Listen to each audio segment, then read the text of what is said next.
Tender দুর্নীতির অভিযোগ উঠল মালদার বিজেপি পরিচালিত হবিবপুর পঞ্চায়েত সমিতির বিরুদ্ধে। ঘটনায় তৃণমূলের পক্ষ থেকে টেন্ডার বাতিলের দাবি জানিয়ে অভিযোগ জানানো হলো জেলা প্রশাসনের বিভিন্ন মহলে। বিজেপি পরিচালিত মালদার একমাত্র পঞ্চায়েত সমিতি হল হবিবপুর পঞ্চায়েত সমিতি, যেখানে রাজ্যের শাসক দল তৃণমূল বিরোধী আসনে রয়েছে। এই পঞ্চায়েত সমিতিতেই সম্প্রতি টেন্ডার দুর্নীতির অভিযোগ তুলে তৃণমূলের পক্ষ থেকে জেলা প্রশাসনের বিভিন্ন মহলে লিখিত অভিযোগ জানানো হয়। ঘটনায় হবিবপুর পঞ্চায়েত সমিতির তৃণমূলের সদস্য অজয় গুপ্তা অভিযোগ করে বলেন, গত 29শে জানুয়ারি বিজেপি পরিচালিত হবিবপুর পঞ্চায়েত সমিতি পঞ্চদশ অর্থ কমিশন থেকে প্রায় 25 লক্ষ টাকা বরাদ্দে 28টি সোলার লাইটের অফলাইন টেন্ডার করা হয়, যা সম্পূর্ণ বেআইনি। কারণ সরকারি নিয়ম অনুযায়ী 1 লক্ষ টাকার বেশি কাজ হলে ই টেন্ডার করতে হয়, যা করা হয়নি। এক্ষেত্রে সরকারি নিয়মকে বুড়ো আঙ্গুল দেখানো হয়েছে। তাই এই টেন্ডার প্রক্রিয়া বাতিল করে নতুন করে স্বচ্ছভাবে টেন্ডার প্রক্রিয়ার দাবি জানিয়ে তারা জেলা প্রশাসনের বিভিন্ন মহলে লিখিত অভিযোগ জানিয়েছেন। গত 29/1/2025 তারিখে, যার মেমো নাম্বার হচ্ছে 33/HBP, একটা অফলাইন টেন্ডার হয়েছিল, ম্যানুয়ালি টেন্ডার হয়েছিল, যা সম্পূর্ণ অবৈধ।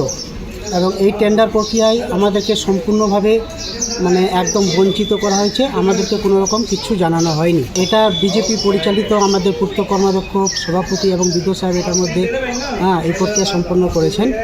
ইয়া আমাদের কাছে সম্পূর্ণ অবৈধ এবং অবৈধভাবে এই টেন্ডার প্রক্রিয়া করা হয়েছে। এই টেন্ডার যাতে ক্যান্সেল করা হয় তার জন্য আমরা বিডিও সাহেবের কাছে আমরা লিখিত একটা কমপ্লেন দিয়েছিলাম, সম্পূর্ণ মেম্বাররা মিলে, এবং আমরা বিডিও সাহেবের কাছ থেকে কোনো সদুত্তর পাইনি।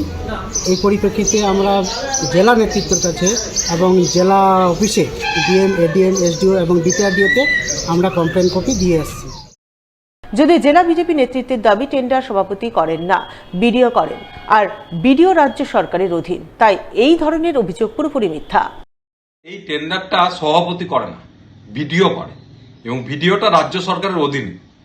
স্বাভাবিকভাবেই এইসব ভুয়ো অ্যালিগেশন তুলে পঞ্চায়েত সমিতিকে বিকল করার যে প্রচেষ্টা তৃণমূল চালাচ্ছে, সেটা মানুষ কোনোদিনই মেনে নেবে না, আর এতে আমরাও হতে দিব না।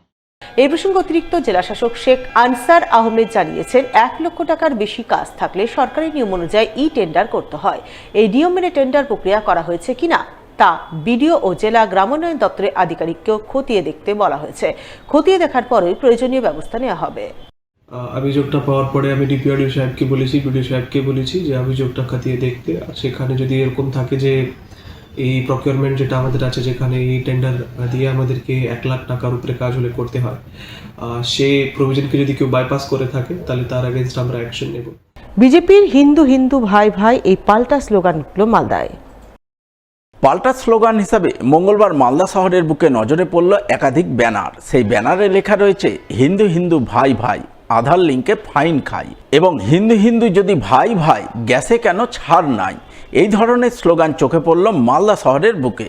স্লোগান সম্বলিত ব্যানারের নিচে লেখা রয়েছে পশ্চিমবঙ্গ তৃণমূল কংগ্রেস আইটি এবং সোশ্যাল মিডিয়া শাখা, যাকে ঘিরে মঙ্গলবার সাত সকালেই শহরের বুকে জোর চাঞ্চল্য তৈরি হয়। সেই সঙ্গে তৈরি হয় জোর রাজনৈতিক বিতর্ক। বিজেপি নেতৃত্বের বক্তব্য, রাজ্যে এখন স্লোগান উঠেছে হিন্দু হিন্দু ভাই ভাই, 2026-এর বিধানসভা নির্বাচনে বিজেপিকে চাই, যার পাল্টা হিসেবে তৃণমূল এই সমস্ত ব্যানার লাগিয়েছে, যার কোনো মাথা মুন্ডু নেই। খাই না গায়ে মাখে তা বোঝা দায় হয়ে পড়েছে। যদিও মালদা জেলার তৃণমূল নেতৃত্বের দাবি তারা এই ধরনের ব্যানার লাগাননি। কে বা কারা করেছে তা পুলিশ দেখবে। দেখলাম ব্যানার লাগানো আছে। কি লেখা আছে ব্যানারে? ব্যানার লেখা আছে হিন্দু হিন্দু ভাই ভাই, আধার লিঙ্কে ফাইন খাই। এটা কারা লিখেছে? Paschimbanga Trinamool Congress IT social media শাখা। দেখতে পেয়েছো কে বা কারা না লাগিয়েছে? না, দেখতে পাইনি। সকালে এসে এখন দেখছি লাগানো হয়েছে। রাতের অন্ধকারে হয়তো লাগানো হয়েছে। বিজেপি যেটা বলেছে যে হিন্দু হিন্দু ভাই ভাই 2026-এ বিজেপিকে চাই, সেইটাকে নকল করে দিয়েছে। এর কোনো মাথা মুন্ডু নাই, খায় না মাখে না কি করে। এখন বিজেপিকে দেখে সোশ্যাল মিডিয়া নকল করছে তৃণমূল। নকলও যে করবে, নকল করার টুকলি করারও কোয়ালিটি রাখতে হয়। টুকলি তো যে কোনো লোক টুকলি করে পাস করতে পারবে না, তার একটা কায়দা কানুন চাই।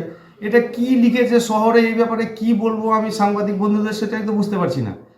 সিদ্ধান্ত আমাদের দলে হয়নি, কে বা কারা করেছে এ ব্যাপার নিয়ে বলবো, পুলিশ দেখবে। আমরা কোনোদিন এই কাজগুলো করি না। আমাদের কাজ হচ্ছে যা স্বচ্ছ সেটাই তুলে ধরা দলের পক্ষ থেকে। তবে হিন্দু হিন্দু ভাই ভাই স্লোগান এবং এর পাল্টা স্লোগানের মাধ্যমে মানুষকে বিভাজন করার সাম্প্রদায়িক নীতিকে ধিক্কার জানিয়েছেন জেলা সিপিআইএম নেতৃত্ব। সিপিআইএম নেতৃত্বের বক্তব্য, তারা এই ধরনের স্লোগান পাল্টা স্লোগানে নেই। তারা সাধারণ মানুষের রুটি রুজির লড়াইয়ে আছেন। সেই লড়াই লড়ছেন সমস্ত ধর্ম ও বর্ণের মানুষকে নিয়ে। আমরা মনে করি এটা চূড়ান্ত রাজনৈতিক অপরিপক্কতা। বিজেপির পক্ষ থেকেই রাজ্যের বিভিন্ন প্রান্তে 26-এর বিধানসভা নির্বাচনকে কেন্দ্র করে হিন্দু হিন্দু ভাই ভাই এই সমস্ত সাম্প্রদায়িক স্লোগান লাগানো হয়েছে, আর তার পাল্টা হিসেবে তৃণমূল সেটা করছে। আমরা সবসময় সমস্ত ধর্ম বর্ণের মানুষকে নিয়ে চলি, রুটি রুজির লড়াইকে আমরা অগ্রাধিকার দিই। খেটে খাওয়া শ্রমজীবী মেহনতি মানুষ, তার মধ্যে না আমরা কোনো জাত দেখি, না ধর্ম দেখি, না হিন্দু দেখি, না মুসলিম দেখি, না অন্য কোনো ধর্ম দেখি। স্বাভাবিকভাবে এই দুই ধরনের প্রবণতাকে আমরা তীব্র ধিক্কার জানাই।